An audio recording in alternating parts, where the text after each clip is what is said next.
우리 사랑하는 성도 여러분, 참 코로나19로 인해 오랫동안 여러분들의 얼굴을 뵙지 못했습니다.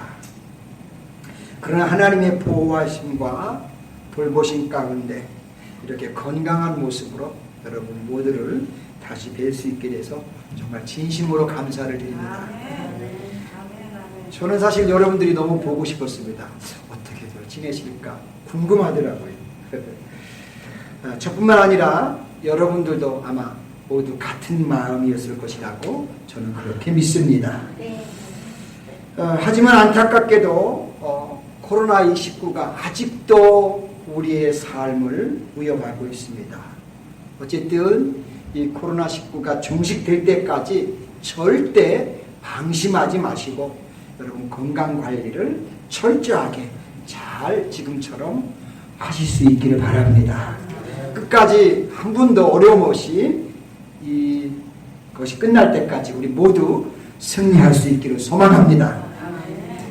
여러분 신앙생활이 첫째로 무엇일까요? 자, 우리 사랑하는 노스캐롤라이나 우리 한인교회 성도 여러분, 여러분들은 평소에 신앙생활을 하시면서 신앙생활이 무엇일까? 뭐라고 생각하시면서 교회를 다니셨습니까? 사실 이것은 굉장히 중요한 질문입니다. 예를 들면 우리가 길 가다가 믿지 않는 사람을 붙잡고 물어봤을 때 예수 믿는 게 신앙생활이지요? 그렇게 대답할 수 있고요. 또 아니면 교회 다니는 게 신앙생활 아니에요? 또 이렇게 말할 수도 있습니다.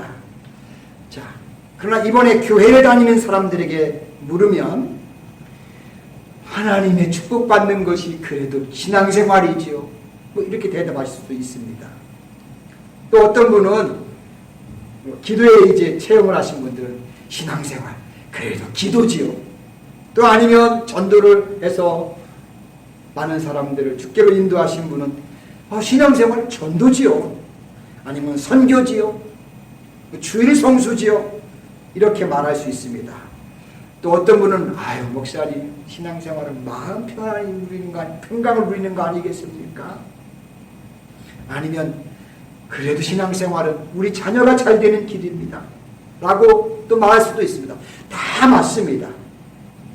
자, 그런데 성경적으로 정확하게 말하면 예수님께서는 예수 믿는 사람들이 믿음의 집을 잘 짓고 잘 지은 다음 그 집으로 이사가기 위해서 하는 것이 신앙생활이라고 말씀하셨습니다.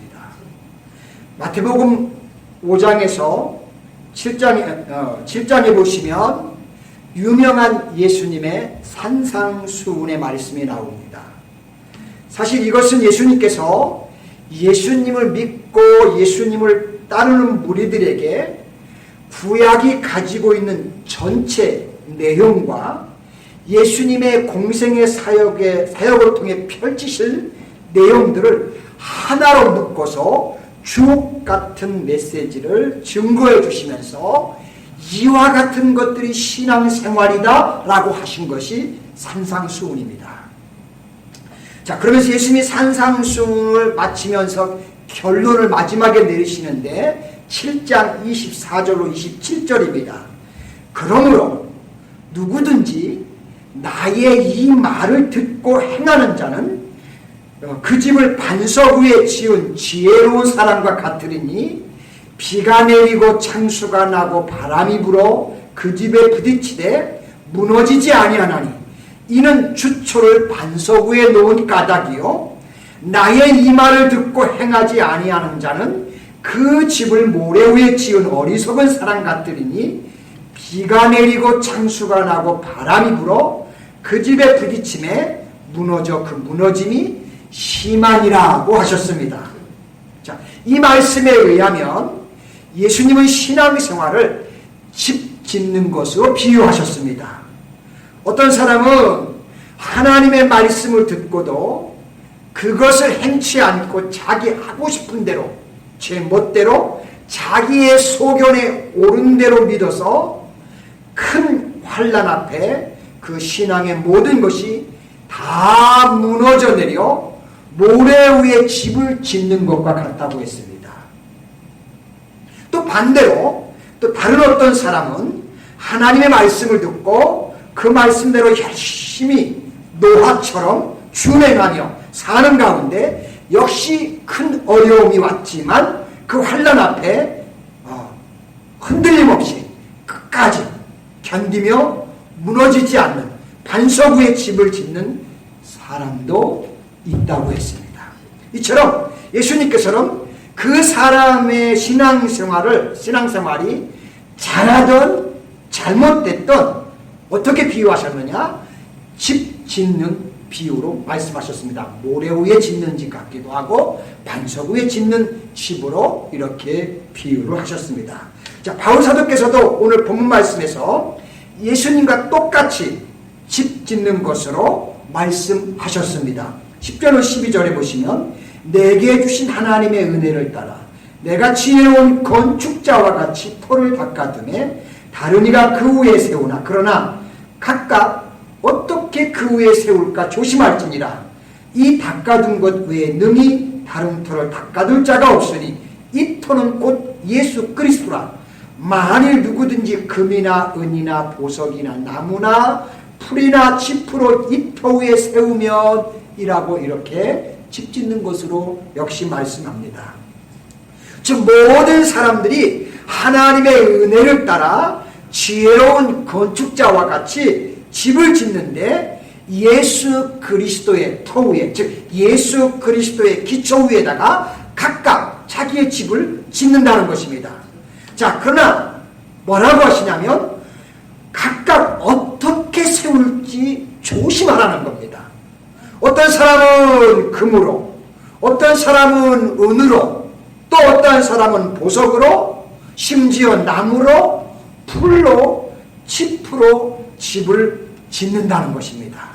여러분, 나의 집은 어떤가 한번 여러분들이 내가 짓고 있는 믿음의 집을 한번 검토해 보시기를 바랍니다.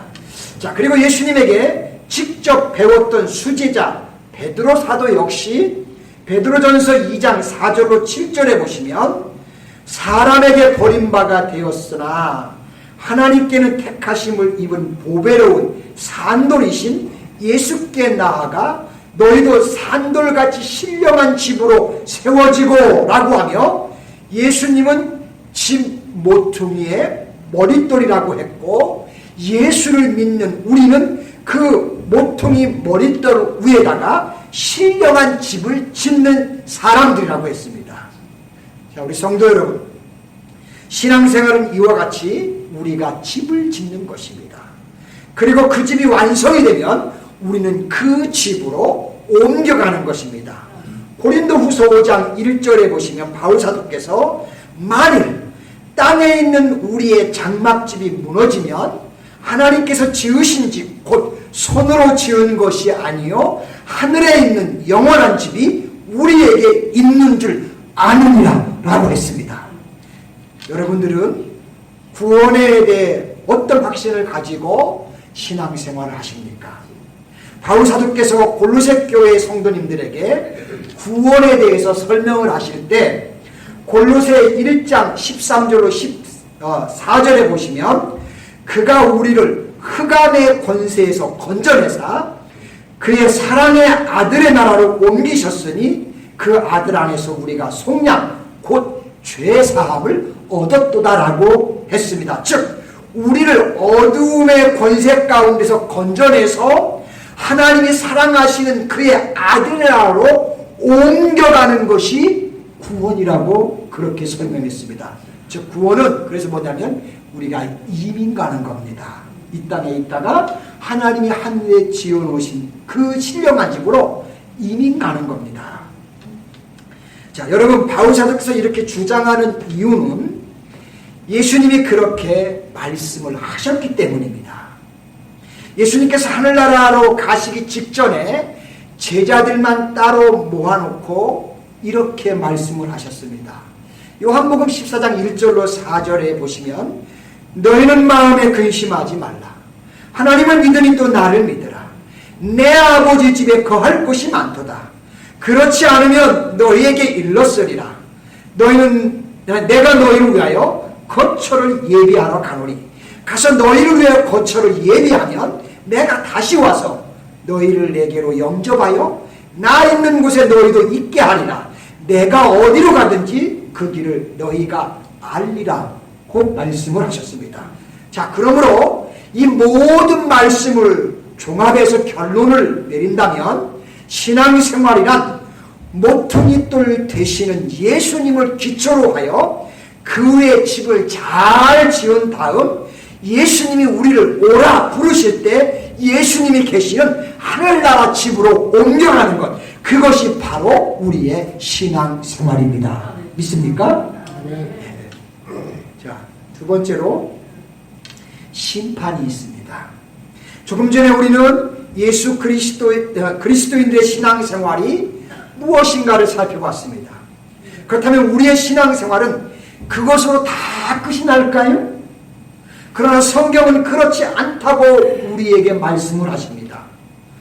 사람들을 보면 죽으면 모든 것이 다 끝이라고 말합니다. 하지만 히브리서 9장 27절에 보시면 한 번 죽는 것은 사람에게 정해진 것이요 그 후에는 심판이 있으리니 라고 하며 모든 사람들이 하나님의 심판을 받는다고 말씀하십니다. 혹시 여러분, 제가 심판을 받는다고 말씀드리는 순간 여러분들이 요한복음을 또 떠올리셨을지도 몰라요.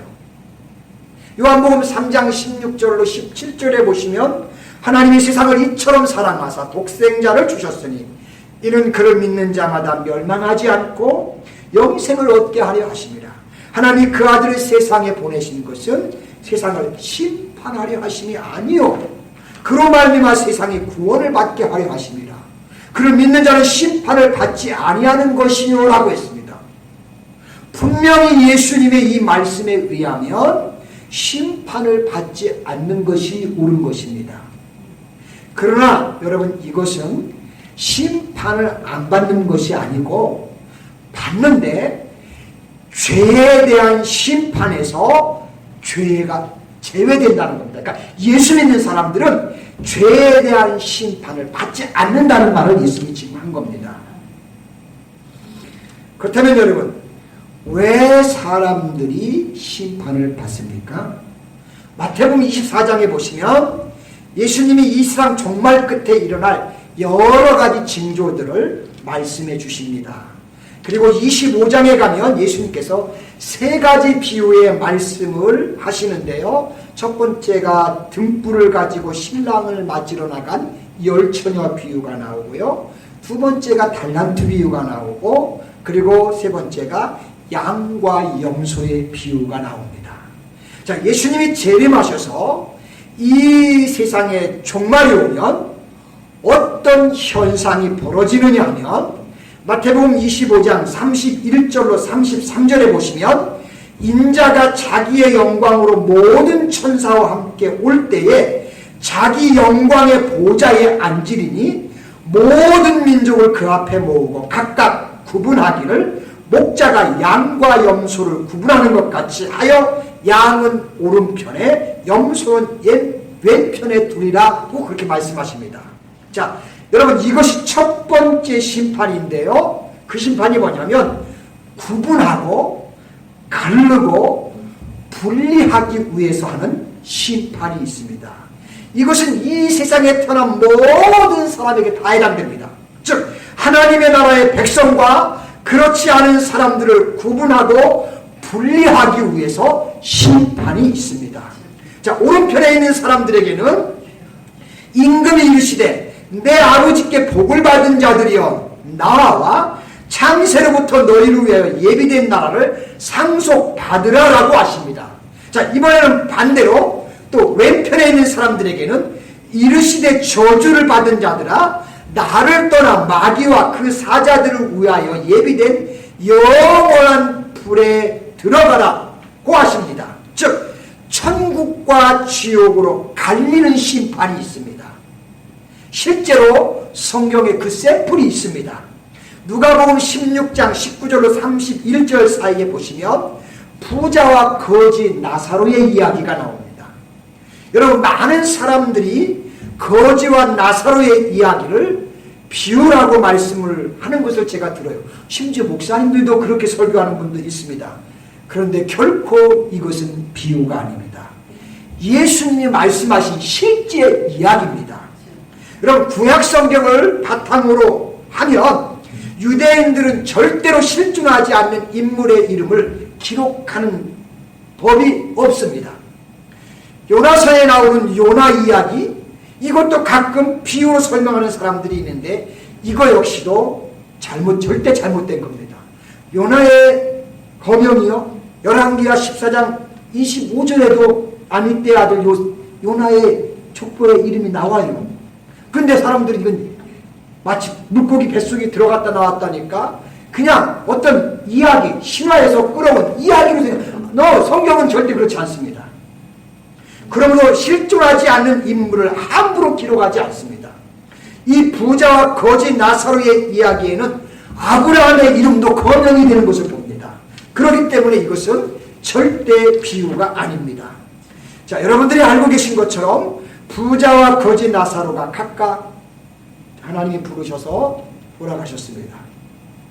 부자가 간 곳은 어디였습니까? 불꽃 가운데 고통하는 음부였고 거지 나사로는 아브라함의 품이었습니다. 하나님은 심판을 통해서 이 작업을 하십니다. 제가 여러분들에게 더 확실하게 물증을 제시하겠습니다. 계시록 20장 11절로 15절에 보시면 또 내가 크고 흰 보좌와 그 위에 앉으신 이를 보니 땅과 하늘이 그 앞에서 피하여 감되었더라. 또 내가 보니 죽은 자들이 큰 자나 작은 자들이 그 보좌 앞에 서 있는데 책들이 펴있고 또 다른 책이 펴졌으니 곧 생명책이라. 죽은 자들이 자기 행위에 따라 책에 기록된 대로 심판을 받으니 바다가 그 가운데서 죽은 자를 내어주고 또 사망과 음부도 그 가운데서 죽은 자를 내어주매 각 사람이 자기의 행위대로 심판을 받고 사망과 음부도 불못에 던져지니 이것이 둘째 사망 곧 불못이라. 누구든지 생명책에 기록되지 못한 자는 불못에 던져지리라. 아멘. 자, 여러분, 왜 나사로가 아브라함의 품에 있게 되었을까요? 성경에 그 이름이 기록이 되어 있기 때문입니다. 제가 앞에 요한복음에서 예수님이 심판을 받지 않게 하려고 오셨다고 분명히 말씀드렸는데요. 그 심판을 통해서 바로 불못에 던져지는 두 번째 사망의 심판을 받지 않는다는 것을 예수님이 말씀한 겁니다. 예수를 믿는 우리들은 두 번째 사망에 다시 심판해서 사망에 떨어지는 그 심판을 우리는 받지 않는 겁니다. 여러분, 안 믿는 사람들은 죄송하지만 두 번 죽습니다. 그들은 육체적인 죽음 한 번과 하나님 앞에서 모든 사람들이 하나님 앞에 서서 심판받는데 갈라지는 분리의 심판을 통해서 영적으로 영원히 죽는 그들은 둘째 사망으로 갑니다. 이게 두 번째 심판입니다. 근데 우리에겐 그게 없습니다. 우리는 그 영도의 심판, 죽는 사망으로 두 번째 사망에 들어가질 않습니다. 여러분, 안 믿는 사람들은 두 번 죽는데 육체적인 죽음 한 번과 하나님 보좌 앞에서 갈라지는 분리의 심판을 통해 영적으로 영원히 죽는 둘째 사망이 있습니다. 저와 여러분들은 예수님 믿고 하나님께 구원받은 것 영원히 평생토록 날마다 감사하시기를 주여로 축복합니다. 우리에겐 두 번째 사망이 없어요. 얼마나 감사할까요? 자, 셋째, 심판의 종류가 있습니다. 하나님의 심판은 두 가지 종류가 있습니다. 첫 번째 심판은 하나님이 신 보좌 앞에서 행선지가 갈라지는 정해지는 심판입니다. 히브리서 9장 27절에서 보았던 것처럼 이 세상에 태어난 모든 사람이 받는 심판입니다. 이것은 예외가 없습니다. 이 심판을 통해 사람들의 행선지가 정해집니다. 천국으로 갈지 지옥으로 갈지가 결정됩니다. 예수님의 말씀처럼 오른편과 왼편으로 갈립니다. 생명책에 기록된 것을 근거로 사망과 음부의 불못에 던져지든지 아니면 주님과 함께 하나님 나라로 영원히 들어가든지 둘로 갈라집니다. 예수님께서 십자가에 돌아가실 때 우편 강도에게 뭐라고 하지요?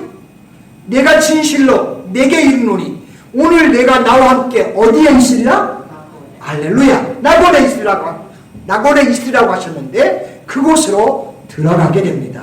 실제로 바울 사도께서 고린도 교회 성도들에게 고린도후서 12장 2절로 4절에 보시면 내가 그리스도 안에 있는 한 사람을 아노니 그는 14년 전에 셋째 하늘에 이끌려 간지라.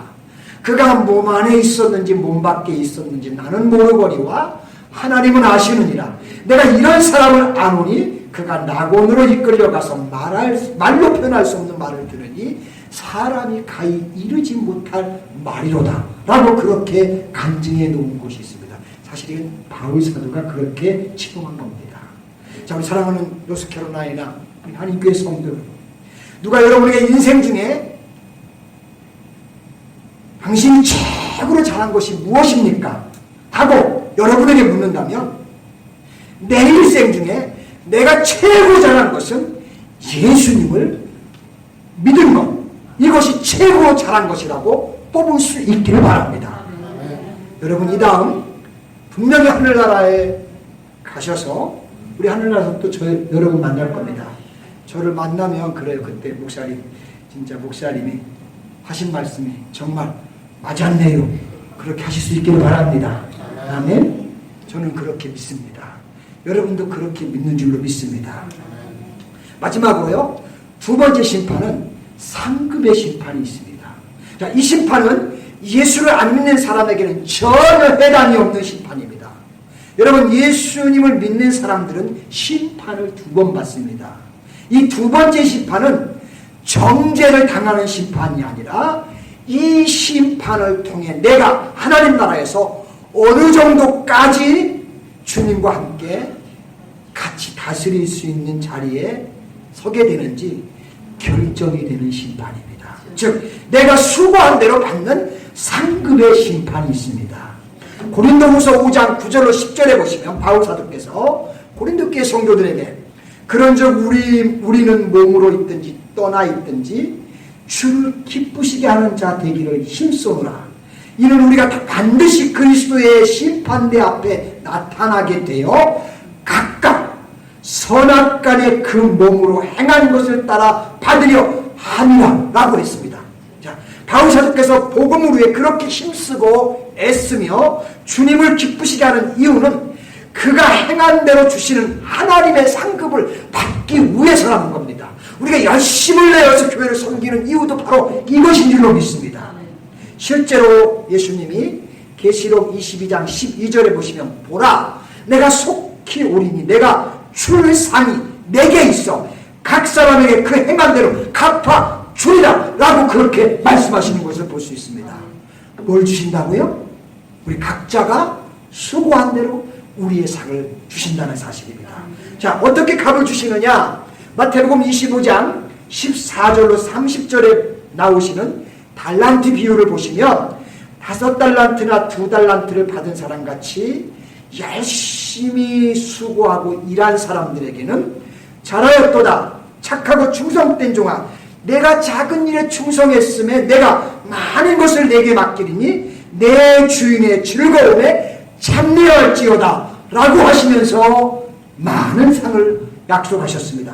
반대로 1달란트 받은 사람처럼 받은 것도 감춰두고 아무것도 하지 않은 그 사람에게는 악하고 게으른 종아 나는 심지 않은 데서 거두고 해치지 않는 데서 모으는 줄로 내가 알았느냐?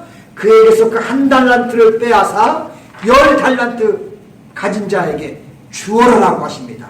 이처럼 내가 받는 상급이 확실하게 정해지는 심판, 이 심판이 두 번째 심판입니다. 하나님은 두 번째 심판을 통해 이렇게 옥석을 또 가리신다는 사실입니다. 베드로 사도는 이 상을 어떻게 평가했느냐?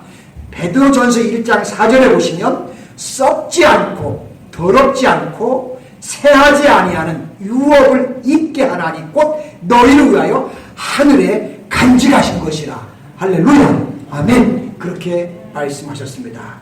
자, 그러므로 여러분 시편 126편 5절로 6절에 눈물을 흘리며 씨를 뿌리는 자는 기쁨으로 거두리로다. 울며 씨를 뿌리러 나가는 자는 반드시 기쁨으로 그 곡식단을 가지고 돌아오리라 라고 했습니다. 이런 하나님의 귀한 상이 장차 우리를 위해서 기다리고 있습니다. 바라기는 우리 노스캐롤라이나 온 우리 사랑하는 성도 여러분, 저와 여러분이 이 상급의 주인공들이 되실 수 있기를 주님의 이름으로 간절히 축복합니다. 기도합니다. 하나님 고맙고 감사합니다. 언론 매체를 통해서 이 어려운 때 하나님 많은 이들이 고통을 당하고 있습니다.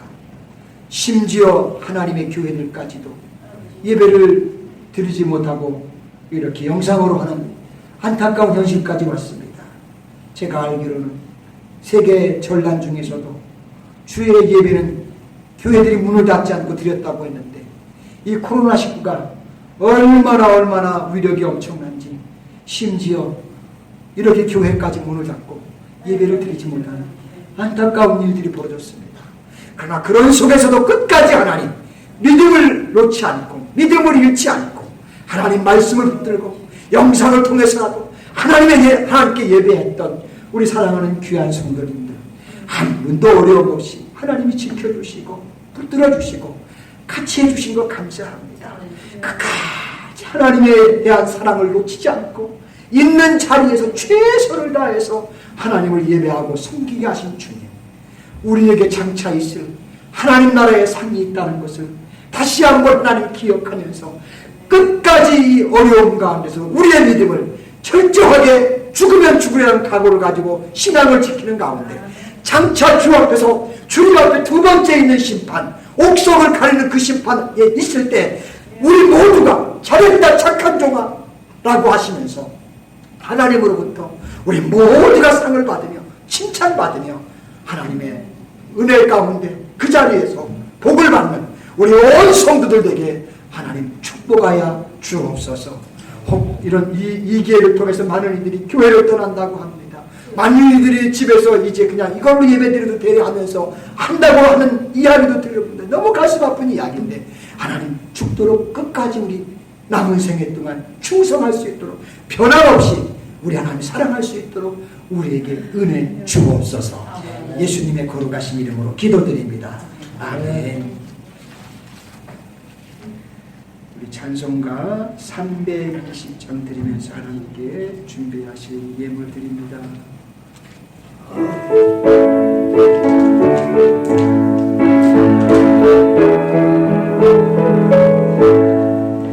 나의 죄를 정죄하사 주의 문 삼으세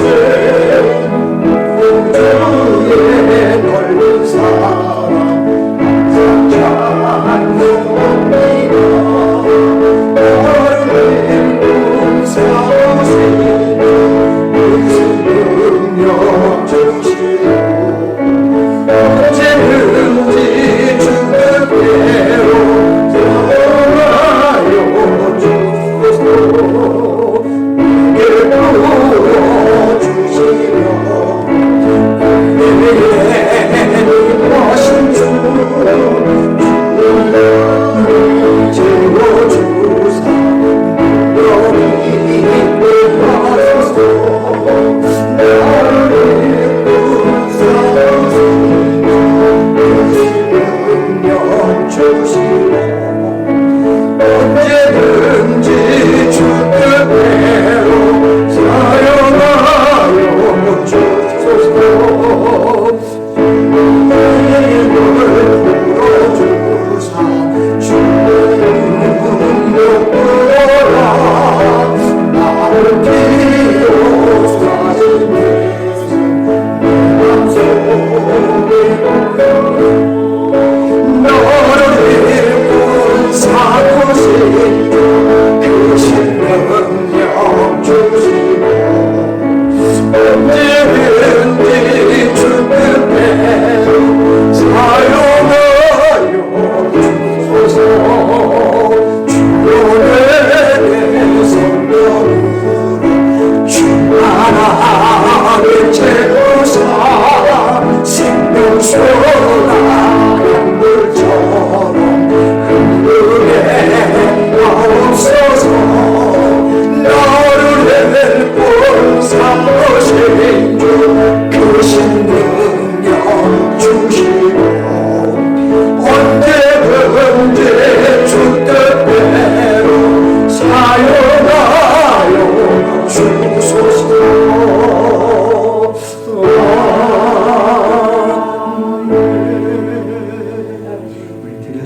우리 기도합니다. 하나님, 불꽃 같은 눈으로 우리의 생명을 지켜주시고 건강을 지켜주시고 가정을 지켜주시고 기업을 지켜주시고 또 우리 결혼한 교회를 지켜주신 하나님, 진심으로 하나님께 감사를 드립니다. 하나님, 우리가 하나님의 받는 그 큰 사랑 어찌 감히 다 측량할 수 있겠습니까? 그 받은 사랑 어찌 다 하나님 앞에 갚을 수 있겠습니까? 영원한 지옥불에 그 불타는 곳에서 우리를 건져내셔서 아버지가 계시는 그 아름다운 하나님의 나라로 우리를 앞으로 옮겨주실 그 은혜를 생각하면 아버지 무엇인들 만인이 있들 그 입다 가지고 어찌 주신 그 은혜를 다 우리가 감사할 수 있겠습니까? 주여, 영광을 돌립니다. 감사를 드립니다. 주님, 감사한 우리의 믿음, 우리의 신앙을 이렇게 또 물질로 담아서 표현하며 하나님께 드립니다.